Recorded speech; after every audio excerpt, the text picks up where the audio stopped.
Uh-huh. What's your favorite scary movie? I don't know. You have to have a favorite. What comes to mind? You are listening to Scream with Ryan C. Showers, the podcast for Scream fans just like you. Join Ryan every week as he takes a deep dive into the horror film series that defined the 90s and redefined the genre. Scream with Ryan C. Showers is your source for scene and quote analysis, character dissections, and the latest news about upcoming installments of the Scary Movie franchise. I hear you like horror movies, Kirby, but do you like them as much as him? Hello, everybody. Welcome to the Scream with Ryan C. Showers podcast, where the film critic meets the Scream fan twice a week, every Tuesday and Friday. I'm your host, Ryan C. Showers. Thank you for joining me for today's emergency episode of Scream with Ryan C. Showers on this Sunday. I've never done a Sunday episode before. This is so cool.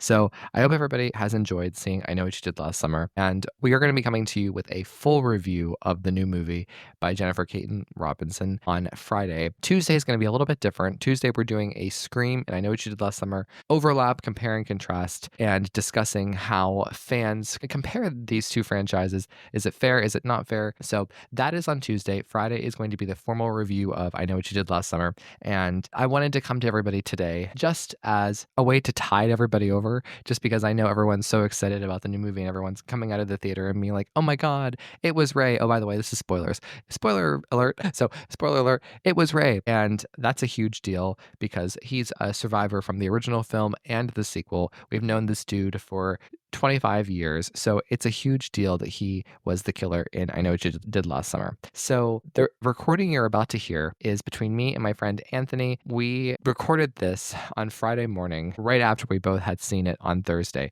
Anthony had seen it twice. I had seen it once. I went back and was able to see the film again on Friday evening. And I will say that everything you're about to hear, you're going to hear me at my most harsh. I'm pretty tough on the requel in the recording that follows this. Not as tough as, say, Scream 6, but still pretty tough. And I think it's a very hard movie to get through on the first viewing. It's a very odd movie. Like, many choices are odd, especially if you have expectations for the film. I will say that the tone and those choices play better. They play more smoothly on a second viewing. I don't necessarily stand by, I think that it's just the first act. I would say the first half, like the first 50 minutes are really, really good and on point and where they're supposed to be.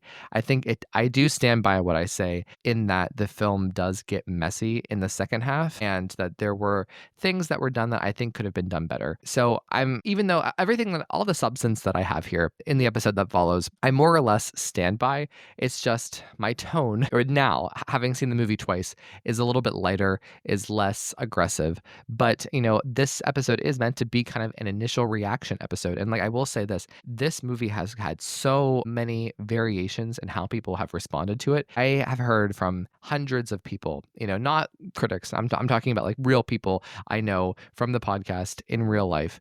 The reaction to this movie has been all over the board. It's kind of unpredictable. The people I thought would love it hate it. The people who I thought would hate it are charmed by it or thought it was fun. So it's all over the map. And I think that's part of the movie's charm, right? Is that it is such a peculiar creature. So I think that it's just, especially with something like this that is so cherished by a lot of fans, right? So I will say that my opinion is still baking. I don't think I'm going to have a firm grasp on my thoughts really until after the weekend is over, but which is fun. So, and I will be coming to you with a formal review on Friday. I just want to say, a couple of positives from my viewing last night.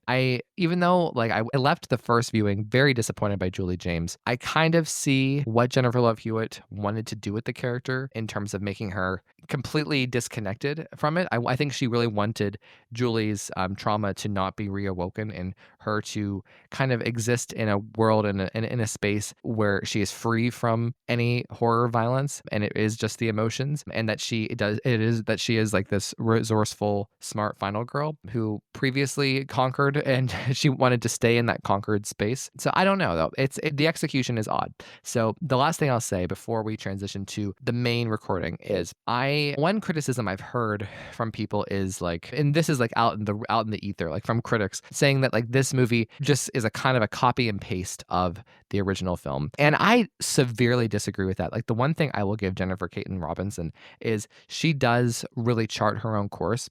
Whenever I was watching this movie, I never once, actually, I was barely even thinking about Julian Ray, which I think is an amazing sign and something that is different from Scream. And I think possibly that just goes to the quality of the characters, the time we've spent with Julian Ray versus the time we've spent with the trio leading up to Scream 5 and 6, right? So, but like, I will tell you, like, there were portions of this movie I forgot that I was even like Julie and Ray weren't even a thought in my mind, which I think is a great thing in terms of the new characters and the new story. I really was kind of invested in it and really going along with it in a way that perhaps you can't say the same about other requels, and particularly Scream 5 and 6. The other thing though, really, I think that like it is kind of a more original story. I don't think that Jennifer Caitlin Robinson tries to copy and paste what the original I Know What You Did Last Summer did. The plot points are different. She mixes things up. I never felt like it was overly Easter eggy. The most Easter eggy part of this movie is just, in my opinion, the overuse of Sarah Michelle Gellar. Like, literally, like, Sarah Michelle Gellar is my queen. She's my favorite actress. I love her so much, but it was almost too much, in terms of so much Helen, in terms of the honoring, the homaging, the photos, the shirts, yada yada yada. But other than that, like, and the occasional Easter egg here and there, but the Easter eggs here were done differently. I never felt like they were being forced down my throat as like, hey, do you remember this from the original? Hey, do you remember this from part 2? In the way that Radio Silence did for Scream 5 and 6, I think the Easter eggs were so natural. And it really felt like she just took this, she's telling a new story within the same world rather than kind of what Scream 5 and 6 did, which was do the play-by-play. Here's our opening kind of mirroring Casey Becker. Oh, here's our ending at Stu's house. Here's this, here's that, So I really respect that part of the movie. I felt like I was watching something actually fresh and new, which is what we want, right? So, and I will say just overall, I did have a much better time the second time. It was very smooth, and I stand by what I say in this episode about like the scene transitions and the narrative choices in the second half and just some awkward, weird staging and blocking. I will say though, in the rest of this episode, I kind of criticized the mystery aspect with the pastor. Again, it played a little bit better the second time. So again, we just need to let this bake. So everybody, please enjoy the rest of the episode and come back on Friday for a full review with multiple different perspectives. Now, before I go any further, I need to thank the producers of Scream with Ryan C. Showers. They include Ashley Summers from the Squirrel and Spud Shop. She and I host a Scream game every Wednesday on Instagram, so please check that out. I also need to thank TJ Jones, who comes from the Box Office Buds podcast. He is responsible for all of the graphic design of Scream with Ryan C. Showers in terms of new episode cards on social media promotion. So thank you so much to TJ for all he does. I also need to thank contributors Mark Karim, Mark Vieira, and Joey Velisi. Joey Velisi is the guy who writes the scripts for Scream with Ryan C. Showers. Episode 112, we wrote a Scream 7 script, which I read out loud, about the end of the Carpenter sisters storyline. And then the sequel to that was called Screams. It was centered around the legacy of Gail Weathers. That's episode 155. And Joey is currently working on the final Scream, which this is a product that is going to examine the relationship, the marriage of Mark and Sydney. Unlike the real Scream 7, this will feature Mark Kincaid as Sydney's husband, and she won't have a teenage daughter. Both of her daughters will be young, so it'll be much different than the real Scream 7 we're going to get. But that is going to be coming to the podcast late summer, early fall, so please tune in for that. I need to thank everybody over at Patreon. Thank you to everybody who subscribes to the Patreon at any and every tier. I'm an independent entity, so any bit of support that comes into the Patreon goes back into the podcast. Joining the Patreon gets you ad-free and early access to every episode, as well as the opportunity to join the community of the show. We have group chats across social media. In particular, Instagram is really the hub of the podcast community. More importantly, joining the Patreon is the vessel in which you would use to come onto the podcast, either in a one-on-one situation with me or a small panel. In addition, there's a guaranteed invite every month to a big group Zoom recording about a Scream topic. An exciting feature of the podcast is the audio commentary episodes. Every Scream fan knows what it was like listening to Wes Craven do the audio commentaries for the original trilogy and Scream 4, with Marianne Maddalena and Kevin Williamson and Patrick Lussier. And what I'm trying to do for my Patreon subscribers is I am going to be performing an audio commentary of a Scream or a Scream-related movie, one per month, every month. And my goal is to try to approach these as I'm doing deep analytical analysis about the characters, about the themes, about just general reaction. So it's something that I'm really proud of and I hope continues to be a cherished part of the podcast. So the commentary is available as a normal podcast episode for anybody to listen to like they would any other podcast, but it will also be available as a video watch along. So everybody, please go over to Patreon, subscribe to Scream with RCS. I would be eternally grateful. So I need to go through and thank everybody over at Patreon who is subscribed as a stab investor or a daddy/mama Ghostface. So the daddy/mama Ghostface of the Patreon are Carrie Tenney, Brett Janovich, Corey Wilson, and Stevie Shears. The stab investors include Ali, Amar Karim, Tamika Jones, David D., Garrison Nichols, Gustavo Mora, Jess Mariano, Joey Nobarini, aka The Vault, Josh Calamari, Josh Carr, Scream Queens podcast, both Josh and Justine, The Horror Project podcast, Justin Weir, Kevin Abner, Mark Vieira, PWO5, aka Philip Douglas, Quentin Harrison, and Sam Levy.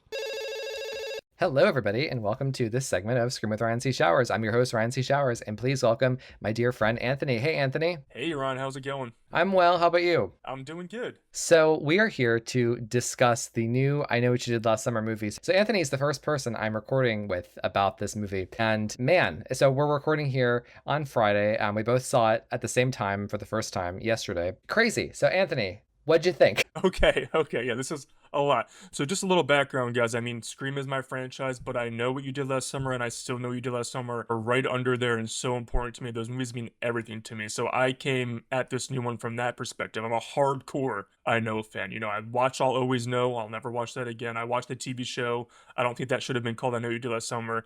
And I was pumped. We had Julie James and Ray back. You know, it's a legacy sequel. So I'm pumped, but I was going and I'm like, you know, I'm watching it from that perspective. And I saw it twice back to back and it did play a lot better on the second time around for me, but this is very silly. I Know What You Did Last Summer. It's very cheesy legacy sequel. Like I said, it did play better my second viewing, but I just can't help but feel like what do the kids call this one was going for being, you know, cunty over being you know, an I Know What You Did Last Summer movie, and it was very, very, very campy.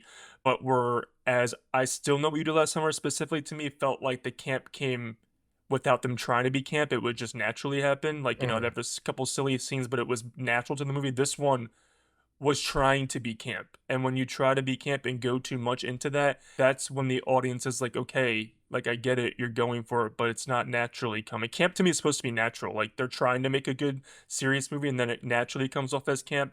This one's trying to be campy, and it's too forced, and it almost goes into, like, parody territory for me at times. Well, so let's break this down. So I Yeah. I Ryan C. Showers, I'm also a very intense I Know fan, right? I love the original.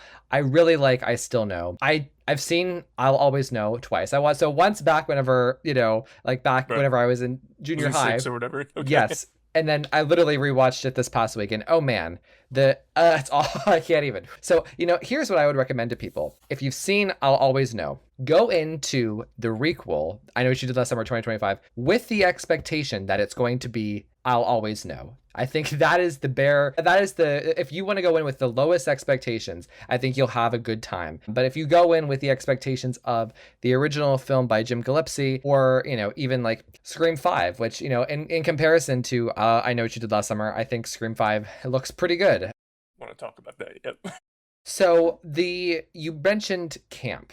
And you mentioned camp, but you also mentioned seeing it twice. So I will say this. I did know about Ray being the killer. I knew about this since June. And at first, I'm going to take this opportunity just to talk about it because it kind of caught me off guard. I was so surprised by the fact that they were going there. And I was like, oh, this is going to be a big deal. This is going to be divisive. This could be, you know, but then after I warmed up to it, because like Ray to me is like making him the killer is like making, that would be like if Scream 5 made Gale Weathers the killer, right? You know, It's somebody who we have been with for 30 years. So it's a divisive move. So in some ways it's a big swing and I love that. But the way that it's executed, you know, so long story short, Anthony, you were kind of talking about like the two viewings. For me, I think because I knew what was going on with Ray and like the Helen thing, like I already knew what was going to happen. It was just a matter of seeing the execution. So for me, I feel like I got like, I don't know, I feel like I got a good dose of just a first viewing, like being like, ooh, I can judge this as like a report card, right? As opposed to just living with the shock of Rey. So whenever you said going from like the first viewing to the second viewing, it got better, are you referring to the Rey of it all? Or are you referring to the camp that you were criticizing? They can't, mostly because I know what tone I was in for. And honestly, when I went in the second time and I knew what kind of movie I was getting, I was able to sit back and I'm like, oh, this isn't enjoyable. I will say it's super entertaining and it is super, super, super rewatchable. Like this is I know I've been harsh and I'm going to be harsh because this is my baby. So it's very rewatchable. The cinematography and the sound design specifically, I noticed on the second time, was very, very well done. The Rave It All, I mean, me and Ryan recorded with Jess the other day. That'll come out. I was insinuating something, and that's what I was implying too. I also knew about Ray going in. It's not because I was told, it's because these It's so obvious, right? studios and these promotions and interviews, they make it so obvious when Ray's like, Freddie Prinze was like, this is what happens when you handle trauma in two different ways, wink, wink. Like, he's telling me he's the killer in these interviews. I'm like, stop it.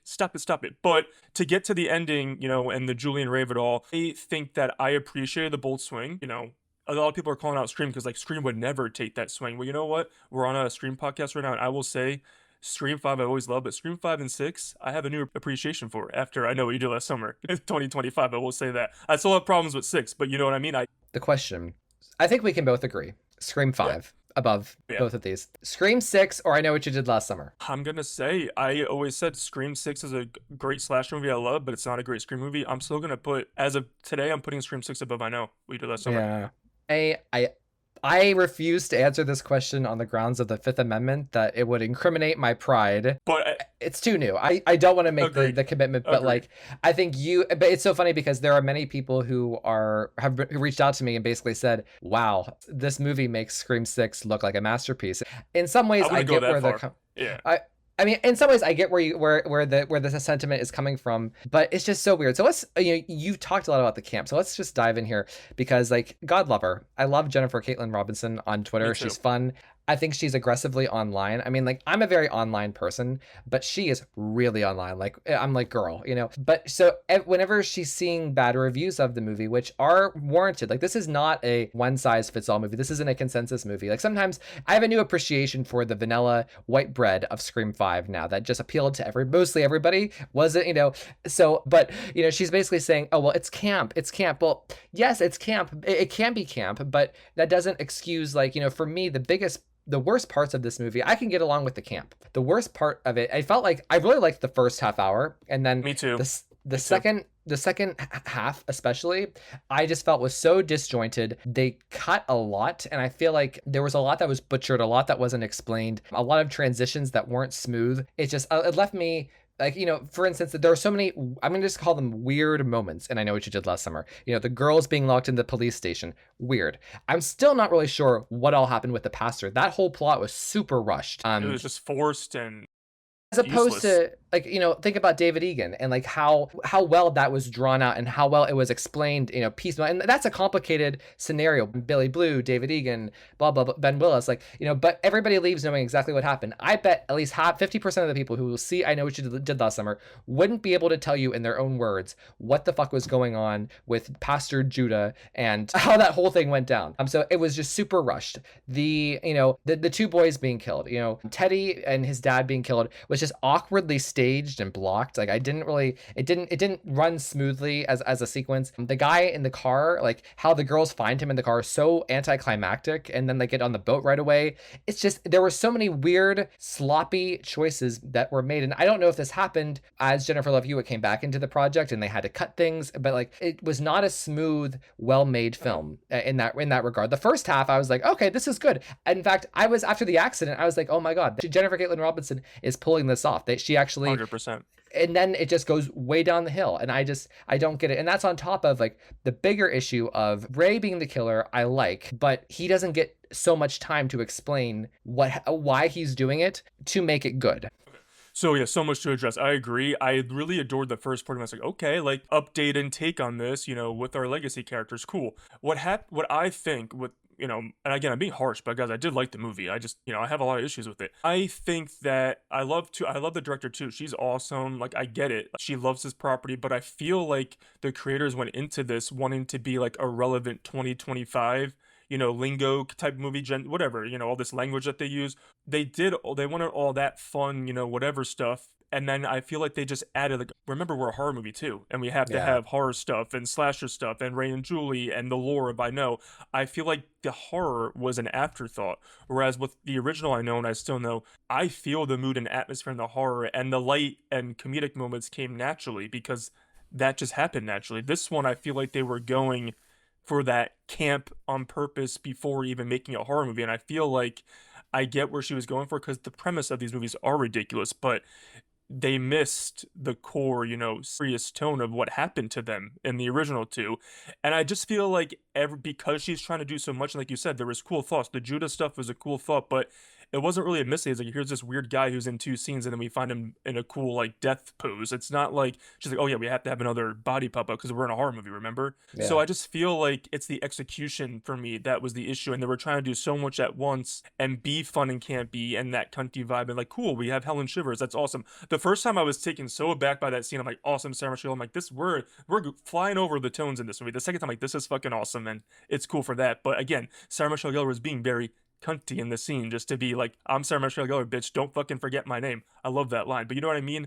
It didn't feel like the original two in any way, in my opinion. It doesn't have to. I know it's updated. People are like, you're old, like, get over it. And I actually, the first time I saw it with the person I saw, I leaned over, I'm like, am I a boring old person now? Or is like, am I like valid for having these criticisms? Like, no, you're valid. Because I actually just showed him the first two movies for the first time recently. He's like, holy shit, this is a complete 180 of what I fell in love with about those two movies. And I'm like, okay, I'm valid in I'm not just an old person. So it's just all over the place. It's all over the place. When did you sense the camp started impacting the movie in a negative way? I would say once we hit the second act after, again, Madeline Klein's character is very, very, very trying to be camp. And I feel like when they were started to theorize, like, oh my God, I found the podcast. Like, oh, she's hot. Like, it's when we started investigating, when that crew started investigating what was going on. It was very like one-liners thrown in my face just to be ridiculous. So I would say at the first act, I think the accident was very well executed. I really liked that. I would say once we hit the second act, when you're trying to mix everything together, the Julia, but when everything started mixing together and like a lot's going on, I'm like, okay, we have to be campy too. So let's, that's where I feel like it kind of started not falling apart, but feeling very messy. This is a messy movie. Well, so I want to go back and I want to just underline, because I don't want people to think that I'm being a hater. I'm being just thoughtful. So, I still had fun with this. I still, in my review, Same. it was so hard to post a review for this because I'm very, very mixed, in basically all aspects of it. But, I think like my two big takeaways is like the first act is really good, but the rest of the movie is sloppy and the narrative transitions and logic go out the window, and it's just not a smooth, well put together movie. And so the editing is just so bumpy. It's just not like choppy. For Scream, you can criticize a lot about Scream 6, but one thing you can't say is that Scream 6 is choppy. You sail on Scream 6 like it's a smooth ride into the ocean. This is like a hurricane. It's just like one thing after the other. Nothing really clicks or gels or makes sense, especially in the second half. But so, for me, the moment I saw the camp activated, Ava, so the first scene with her, good, fine. Both the bridal shower scenes, like the first one and then the one where she gets the note, I was on board for. I thought the accident was really well executed. I think that perhaps like they had a little cop out of the morality of what makes I Know What You Did Last Summer, I Know What You Did Last Summer. Like in the original one, they do something bad. And here they don't really do anything terribly bad. They try to help the person, right, as opposed to, Ray, Julie, and Helen dumping the body right in the water. So that's a huge difference. And I was fine with it. I thought it was well executed. I thought it was well filmed. And for me, here's what I think happened to this movie. I think that the first act, the first like third of the script was untouched. And then once Jennifer Love Hewitt came back into the script, that's when then the rest of the movie is a wreck because they had to add her back in. They had to take things out. The editing left things on the cutting room floor, whatever. But the first act is just so well executed and well envisioned that it just doesn't add up then what happens afterwards. So I first started noticing some problems in the scene with the podcaster, but I still thought that scene was generally okay. I thought it was pretty good. Same. Camp came into the movie was when she showed the shirt of Helen Shivers. That was the moment I was like, yes. I'm like, come on. I was like, this is not real life. So that's whenever I was like, ooh, okay, we're heading into a weird territory. And I loved the reveal of her body dropping and it, shivers. We see the sign come back from the original film. That was great. But then after that, that's when the movie kind of tips over, in my opinion. Right. And I'm not trying to be mean because I know it's so hard to make a movie, and I do enjoy this movie, but it does feel like a fan made a fan film. And take that for how you want to take it. I respect when people do that, but it feels like that to the max. We're like, oh, cool, we got Helen Shivers like plastered on a t-shirt. And I want to go back to the accent real quick. I agree, and I actually said to my friend and my mom, who I saw with, I'm like, the original is so you feel their moral dilemma because they physically hit a person. Mm-hmm. And they dump a body, like you said. In this one, you have Teddy being an asshole in the middle of the road, and a car swerves around them. They don't physically I know, I mean, he's being an asshole, but like they're not directly responsible. They just leave the scene because they don't want to. That's their dilemma. They left the scene. So to me, where I thought that was a cool switch up, it doesn't have the impact of the OG when that foursome literally hit someone and dumped a body. That's when I'm like, oh shit, that's creepy and like, you know what I mean? This one's a little different, and I would agree.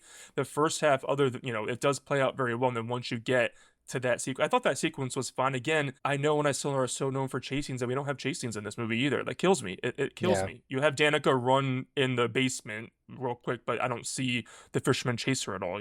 So, speaking of to this is the moment where the movie lost me. So then after that moment with the Shivers, warehouse, we meet Jolie, we see Ray again. That I was okay with as introductions, whatever. But then we get to the cemetery, and the cemetery is where I was done. For instance, like take the scene that was in the trailers of Danica's second fiance getting killed while she's in the bathtub. Beautifully executed. Like I literally even like did chef's kiss to myself in the theater. I was like, that was perfect. Very good. The direction, the editing, crisp as it could possibly be. Then we get to the cemetery, and it is such a jumbled mess. I literally have no idea what was actually going on in that sequence. Even Madeline Klein, I could tell like, as an actress, as a physical actress, her heart wasn't in it. Like the way that she moves throughout that sequence to Sarah Michelle Gellar in the original. Oh my God. And you'll see, but like you'll see just how flat it is and how passionless it is, and like it just didn't work. I don't know. Yeah, I agree. And I mean, again, I'll give you like an example of good camp is after her second fiance is killed and she's walking down the stairs. You have the wedding bells song coming out. Like that to me, like that was fun. Like that's camp that I like subtlety where it's like, oh, this is funny. She thinks she's gonna walk down to her husband, but she's gonna find him dead. Like that to me, I'm like, that's chef's kiss. You're right. The other stuff had like I'm pounded on the head. Like this would be avoided if just men went to therapy.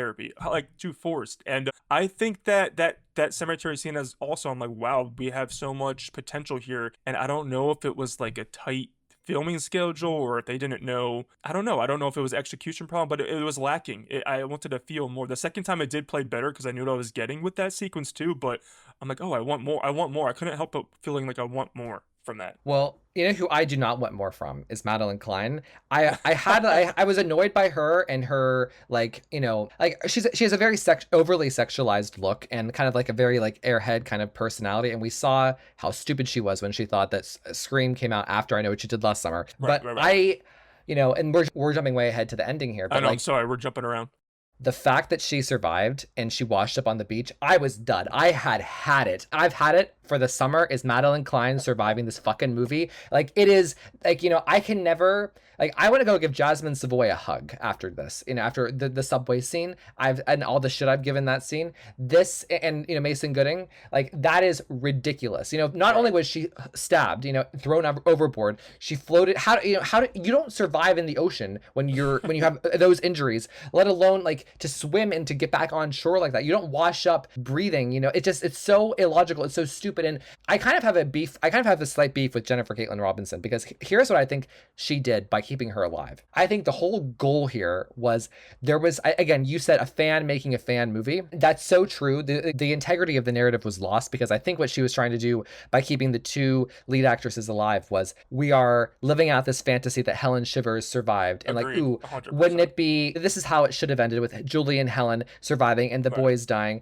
and them just being BFFs going into the sunset. Like, that I feel like there was some almost like some revisionist history going on with it, and that I didn't like. And especially because it was so forced. Like if you want Madeline Klein to stay alive, then keep her alive off of the boat. Let her go into the 100%. Ray's bar. Like, but to do it that way was dumb as shit. And this whole weird, like, ooh, because, Twitter thinks that Helen Shiver should have survived. No, she shouldn't have. She died. Her death is the reason the first movie is so classic. So fuck ding, off. Ding, ding. So thoughts? 100%. And again, like, I mean, she washes up on the beach. I knew because I honestly feel like also we're like, we need the hot it girl in the movie because we want a sequel. So I knew when she got there, I'm like, there's no way. Because I knew that Jennifer Caton was going to have both of them survive from the beginning. I'm like, hey, there's no way.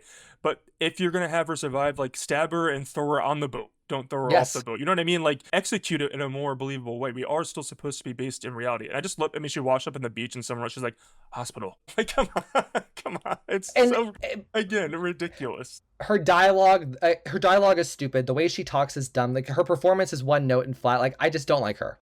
I actually had someone comment on my Twitter when I did my little Twitter review, and or X, whatever you want to call it, and they actually were like, did you have issues hearing some of her dialogue? I'm like, I know what you're saying, and I think that was a directing and acting choice, because she mumbles with a lot of her thing, because she's supposed to be, this other, over the top thing. So I was like, yo, I'm on Xanax, I'm on Xannies. I'm like, what do you like? Oh my God. She is my least favorite type of person out there. Like this whole like baby talk, baby talk Gen Z, like yes. Slay Queen, Valley Girl, obnoxious gay man voice, flamboyant. Like I can't with her. Again, forced is it to that character. And I see a lot of people like, and again, like there was young girls in like a row in front of me and they were eating this shit up. I'm like, am I a problem? Am I old? Yeah. Yeah, but I think it was just too forced. The two guys, so Milo and Teddy. I thought Milo, because we're talking about chase scenes here. I thought like him leaving the house, going out to the car, again, it was just so awkward. It was just, awkwardly executed. And like Teddy's scene where his dad dies, and I think what Jennifer Caitlin Robinson was trying to do is she was trying to make this big statement about government and corruption and blah, blah, blah. But it wasn't executed well because the scene is wooden. It doesn't flow naturally. It like the staging, the blocking doesn't make sense. The way that Teddy climbs up the steps and then his dad appears, like it's awkward. It doesn't make sense. And I didn't like either of those. What are your thoughts there? For the Milo scene, I thought it was pretty. I mean, again, this is a comedic bit when he goes outside to pump himself up to go back and have rough sex with Ava. I'm like, this is parody. Stop it.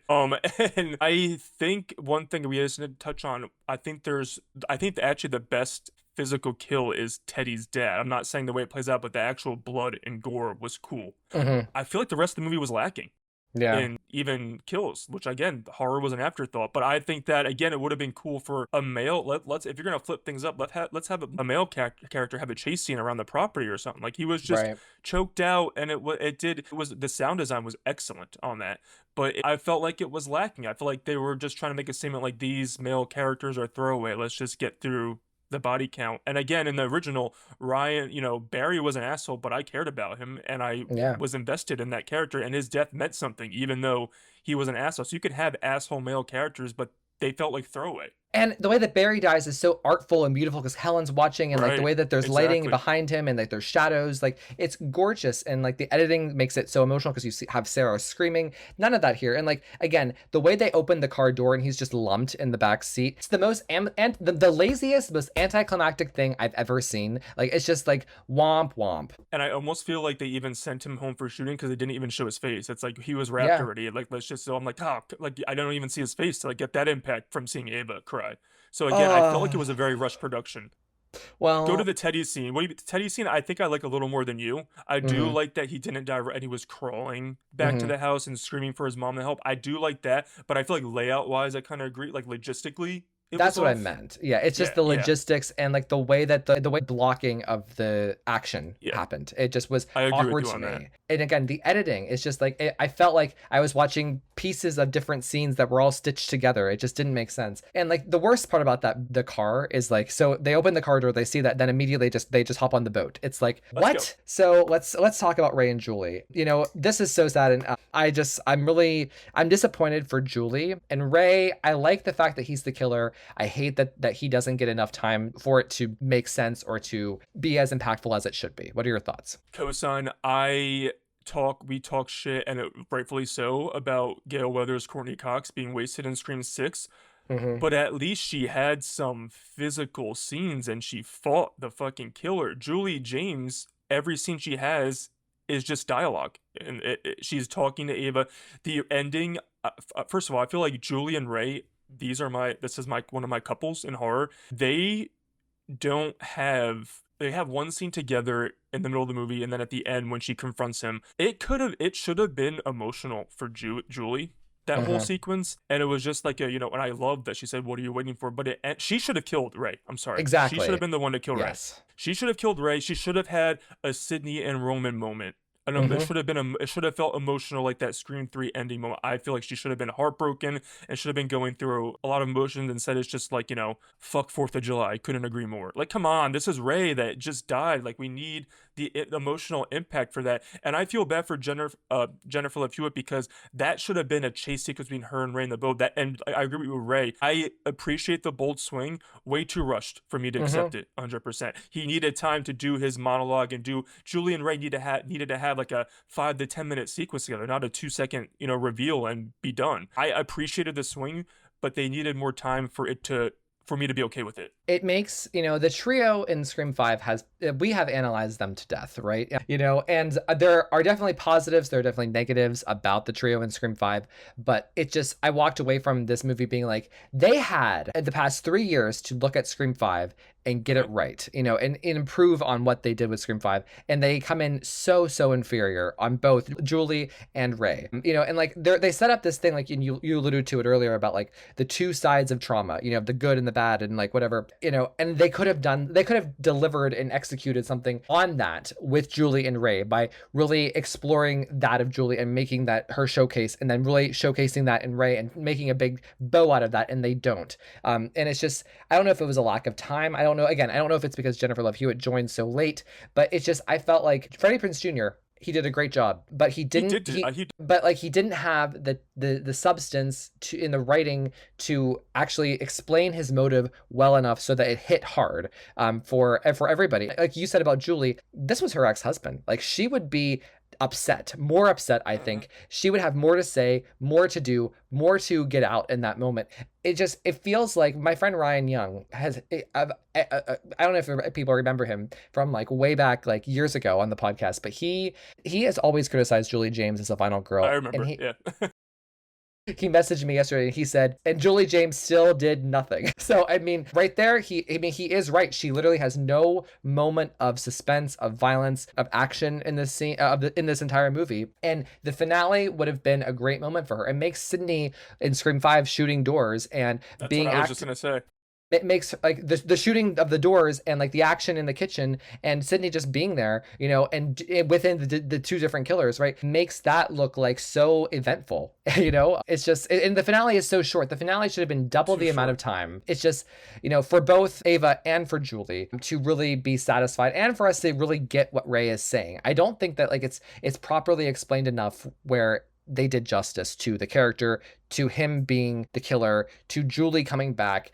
I don't know. Yeah. No, I mean, my huge issue with Scream 5 was like, my girl Sydney's didn't get enough to do, but now I'm like, oh my God, thank God she at least was an active part in the finale and had, some action to do. And her and Gail teaming up, they took down I'm like, thank God now, because poor Julie James. And again, I will disagree with Ryan Young, and I know, and I still know every day of the week, but I can't disagree with him on this one. Legacy sequel. Yeah. And again, like, we find, because they hate each other in this movie, we find out in the end, let's have some of Freddie Prinze Jr.'s dialogue have been like, this is why, blah, why do they hate each other? We don't know what happened. We don't why know do they separate? Yeah. Right. Why do they get divorced? We don't find out. We're just like, it's played for jokes. Like, she like looks through her camera, that scene is like, oh fuck, it's him at the door. Like, why is it fuck? I do think it was fascinating, and they just cusped it a little bit when he was like, they made everyone forget us. They like wiped it. Like, that is fascinating. Like, that would turn into be a killer, but like, it was one line, and then it's like, oh, it's cool that you're here because now I can use you. I'm like, come on, I want more.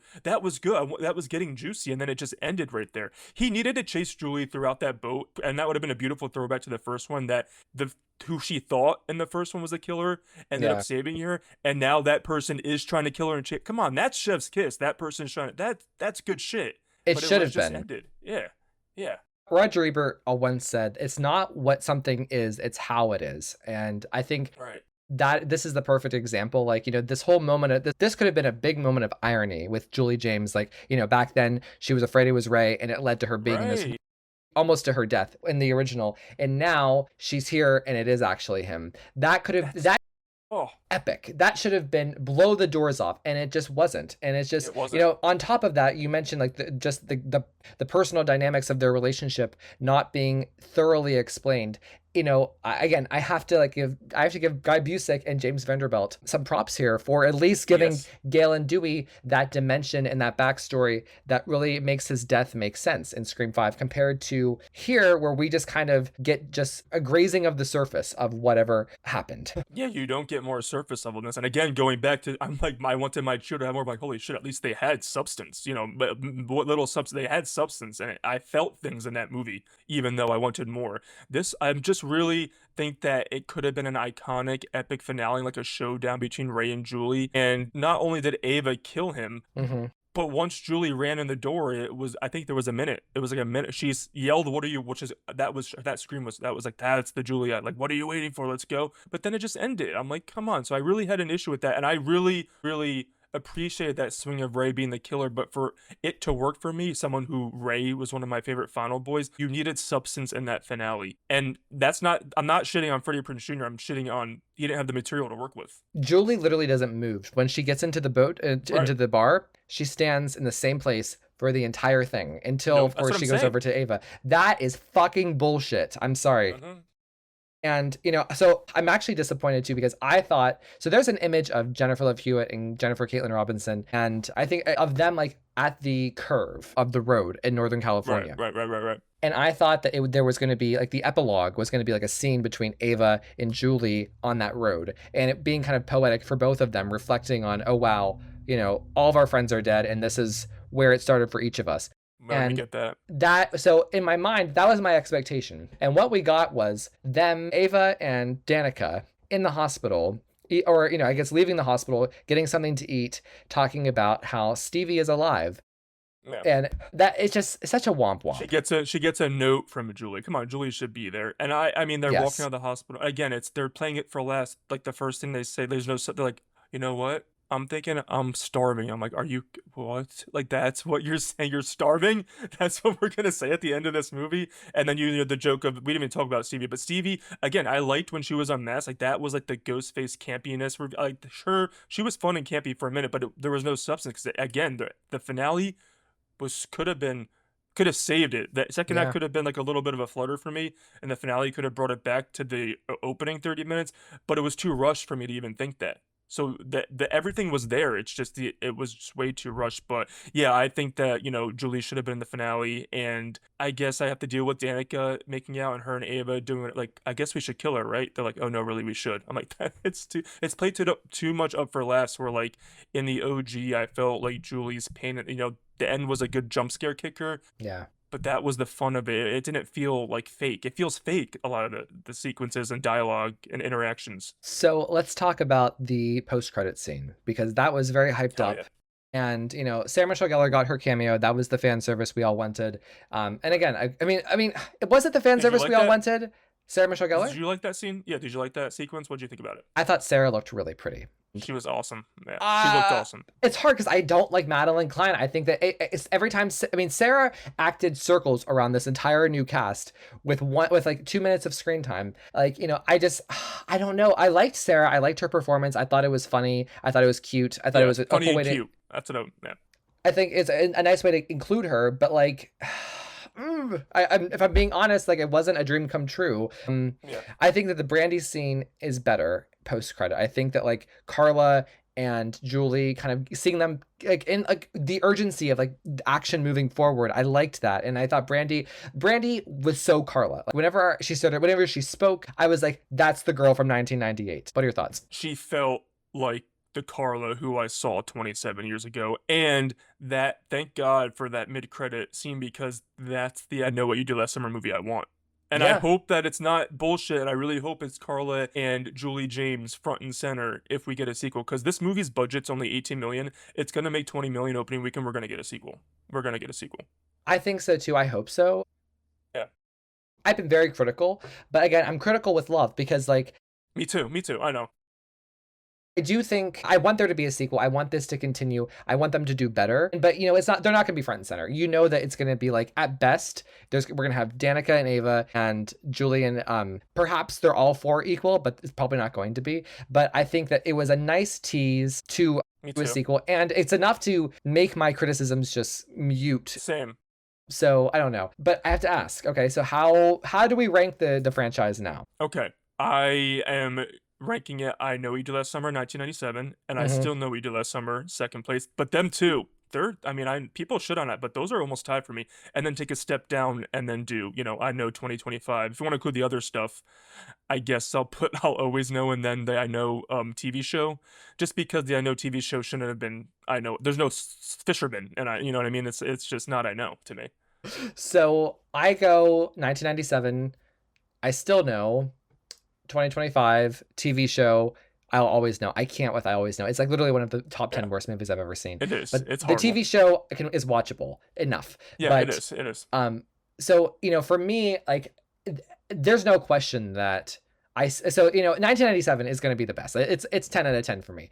But like, is it I Still Know or is it 2025? And for me, Really, this you have a struggle with that?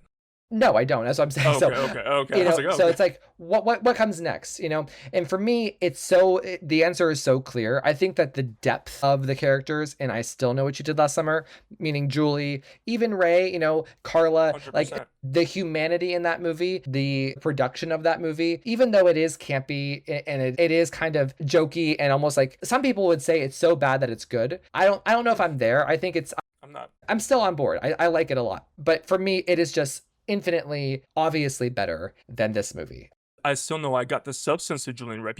I have criticism of Ray I think he was wasted a lot in the OG. In the second one, he was a supporting character, but I felt his urgency to save his girlfriend, and I felt Julie to me became the ultimate, like her version of the ultimate final girl, and I still know. I do hope that her and Carla have like a decent amount of screen time. Do not waste Julie J. I want her to be in some action sequences. I want her to be in some horror sequences. She's just shows up here. Just shows up. She was almost like in an entirely different movie. She was in a movie of her own. And in some ways, Jennifer Love Hewitt has talked about how this is the Julie she wanted to play. Maybe Jennifer Love didn't want there to be violent scenes that Julie's a part of. Maybe she saw this as Julie has healed from her trauma and she doesn't want her to be reawoken in that trauma. And I get that, but this is the genre, I don't know. I get it, but this is a slasher movie. I mean, come on, you're a final girl, and she loves that she's a final girl. Let's get some final girl kick-ass moments. And I can never get past that they missed the opportunity between having such a unique showdown between her and Ray. I can't get past that. I can't. You know what that's going to be? I'm sorry. So my friend Josh Reinhold, who is going to be on the episode on Friday, he said that this is like, I know What You Did Last Summer is like the Scream 6 of people like leaving on a high because of the slasher fun. But it's the type of movie that doesn't stand up to any critical thought. And even me, like I went to bed in a much better mood with the movie than when I woke up with. I've been in such a bad mood with it since I have started really processing it. The Julie and Ray lack of confrontation, lack of fulfillment, lack of explanation is going, if he is dead, which they said he is, but like if this is the last we ever see of Ray and Julie never gets another moment to go head to head with him and really get to explore this really important relationship and his downfall into a killer. This is going to be like the I Know What You Did Last Summer version of Gale and Scream 6.